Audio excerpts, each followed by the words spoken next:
Olá a todas e todos, bem-vindos ao canal onde falamos de dinheiro sem culpas e sem julgamentos. O meu nome é Inês e neste vídeo vamos falar sobre como ganhar dinheiro em imobiliário em 2022.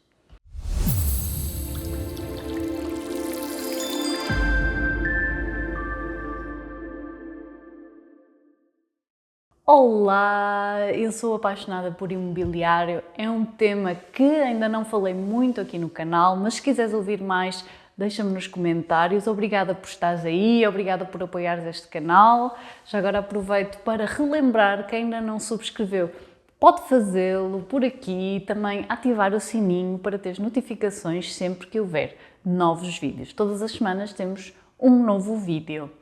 E no vídeo de hoje vamos falar sobre imobiliário pela primeira vez assim mais a fundo, mas é um tema que eu quero aprofundar mais. Eu na realidade já investi em 2 apartamentos, puramente para investimento, também paguei a minha casa própria. Se quiseres saber mais sobre isto também te deixo um vídeo e sou muito apaixonada por imobiliário. Na verdade, a minha paixão pelos investimentos começou pelo imobiliário e correu-me muito bem, então é algo que eu penso muito em voltar, embora também ultimamente estou muito apaixonada por investimento em bolsa, mas sem dúvida que imobiliário e bolsa são as minhas paixões e é mais do que suficiente estás investido nestas duas coisas para estares diversificado.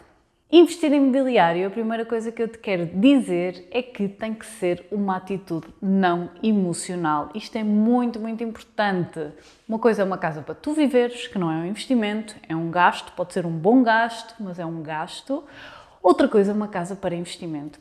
E não mistures, se possível, as duas coisas. Ou seja, quando tu estás a pensar em uma casa para investimento, então tens que pensar no lado racional, o dinheiro que vai entrar e o dinheiro que vai sair. E não, esta casa é tão gira, esta casa é tão pequena, já não vou comprar.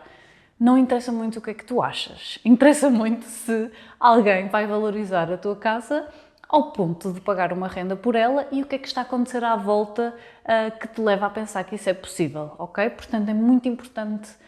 Eu não gosto da zona, não interessa.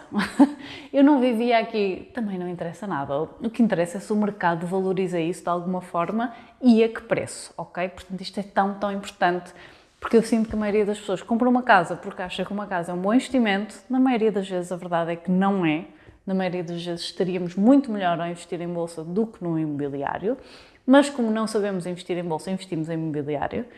E isto tem muito a ver com o facto de nós olharmos para uma casa com este olhar de eu gosto ou não gosto, quando isso não interessa nada se estamos a fazer uma compra para investimento. Portanto, tentar pôr aqui as emoções um bocadinho de lado e ser um bocadinho frio na análise, como se fosse uma análise ou de produto financeiro qualquer, ok? Depois, ter uma visão para o futuro do imobiliário. E aqui não implica que sejas expert em imobiliário, nada, ok? Às vezes é um bocadinho de bom senso, olhar para o que está a acontecer à tua volta. Eu gosto sempre de investir em áreas que eu conheço. Para mim faz toda a diferença, porque eu sei a diferença entre uma rua e 2 ruas ao lado, eu sei, conheço pessoas da zona, posso falar com agentes imobiliários, sei que não sei quem aluga uma casa por um preço tal. Para mim faz toda a diferença e para mim isto é que faz sentido. Agora, há pessoas que não e que sentem que isto é uma visão um bocado limitadora. E é verdade, eu posso estar a perder oportunidades porque não conheço a zona e, portanto, à partida descarto-as. Mas esta é a minha visão, a minha forma de investir, é assim que eu me sinto confortável. Então, normalmente conheço bem as zonas e depois tenho uma visão mais macro, digamos assim, que não tens que ser expert em finanças e economias, mas, por exemplo, só para explicar, os 2 primeiros apartamentos que eu comprei para investimento foram no Porto e foi numa altura, o primeiro foi há cerca de 5 anos atrás, e foi numa altura em que eu senti mesmo que o Porto estava naquela fase que outros países da Europa e que Lisboa já tinha estado e era claro o que ia acontecer, que era o centro do Porto estava a ficar um sítio cada vez mais agradável para se viver, havia cada vez mais turistas, isto era uma tendência que não ia parar, na realidade depois parou com a pandemia,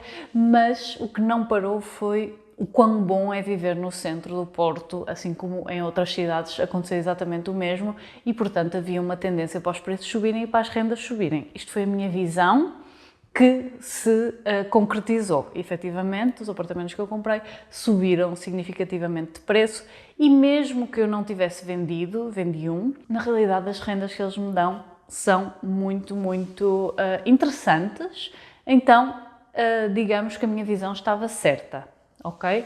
Claro que é muito importante tu falares com outras pessoas sobre a tua visão, teres um olhar crítico sobre a tua visão e perceberes depois se faz sentido ou não. Uma visão que eu tenho agora para 2022 e que tu também podes ter a tua visão. Por exemplo, as casas, com a pandemia, as casas aumentaram imenso de preço. Não sei se vão continuar a aumentar. Acredito que talvez não, mas não tenho a certeza e não sei nada. Portanto, tens tu que analisar a situação. Mas quem tivesse detectado esta tendência, se calhar tinha conseguido fazer muito bons negócios no imobiliário se tivesse comprado há 1 ou 2 anos atrás. Portanto, são sim tendências mais macro. Eu não acredito que a tendência para sempre seja o teletrabalho a 100% e toda a gente sair das cidades. Eu acredito pessoalmente que as cidades vão continuar a ser centros de encontros, de cultura e que vai haver ainda muito interesse por viver nas cidades. No entanto, a verdade é que os preços também já estão muito altos, então eu vou estar um bocadinho atenta às cidades, mas principalmente, se calhar, zonas muito próximas das cidades, que ainda há zonas próximas das cidades, que são consideradas zonas piores, mas que eu acredito que vão ter a tendência para se valorizarem, ok? Portanto, esta é assim um bocadinho a minha visão, mas o último passo super importante é fazer contas. Portanto, por muito que eu ache que uma zona perto de Lisboa, uma zona perto do Porto, outra cidade qualquer, vai valorizar, e não são todas, há algumas que já estão super valorizadas, eu tenho que fazer contas, ok? E contas é o mais importante para não nos deixarmos enganar com as nossas emoções. Quanto é que eu estimo que vou ter de renda daquela casa? Seja arrendamento tradicional ou Airbnb, por exemplo. Quanto é que vão ser os custos? E aqui os custos é super importante porque nós tendemos a não pensar muito nisto. O custo é prestação ao banco, não é? Ou esquecemos do IMI, esquecemos de custos que não são anuais, por exemplo, custos de manutenção, devemos sempre assumir uma percentagem, 0,5%, 1% para custos de manutenção, que provavelmente não precisaremos todos os anos, também depende do estado da casa. Portanto, tudo aquilo que são estimativas de rendimentos, estimativas de custos, para ver se aquele investimento faz sentido. A partir daí é começar a procurar, definir um preço máximo, perceber o rendimento que esperamos. No meu caso, eu tento sempre obter um cash flow de 5% ou mais, claro. Cash flow é, no fundo, as rendas. Não me foco de todo na subida do preço das casas, isso para mim é um bónus, ok? Um bónus fixe, mas não é o meu foco. O meu foco é criar rendimentos passivos. O meu foco não é andar aqui a comprar e a vender casas sempre. Se fizer sentido, sim, e já o fiz num dos apartamentos, mas o que eu quero mesmo é comprar algo que me dê um rendimento simpático, rendas simpáticas e que não me dê muito trabalho, ok? Este é sempre o objetivo, focar no cash flow e não na valorização do preço da casa, porque ninguém sabe muito bem o que é que irá acontecer com os preços das casas, ok? Portanto, se nos focarmos no cash flow, é menos arriscado, digamos assim. E depois então procurar online, Idealista, Sapo, enfim, imensos sites que existem. E também algo que eu faço bastante é andar a ver os leilões, seja das finanças, seja no leilões. Vejam bem todas as condições para ver se vocês de facto cumprem com os requisitos, mas estar sempre assim um bocadinho atento às oportunidades. Houve agora umas vezes que surgiram umas oportunidades em leilões, mas o preço subiu o meu teto máximo e, portanto, a partir daí já não fazia tanto sentido a nível de retorno. E é muito importante isto, nós também definirmos um preço máximo e manter-nos fiéis, porque às vezes há a tendência de o meu preço máximo é 100.000 euros, mas pronto, também mais 5.000 euros em 100 não parece muito, mas são 5.000 euros na mesma, não é verdade?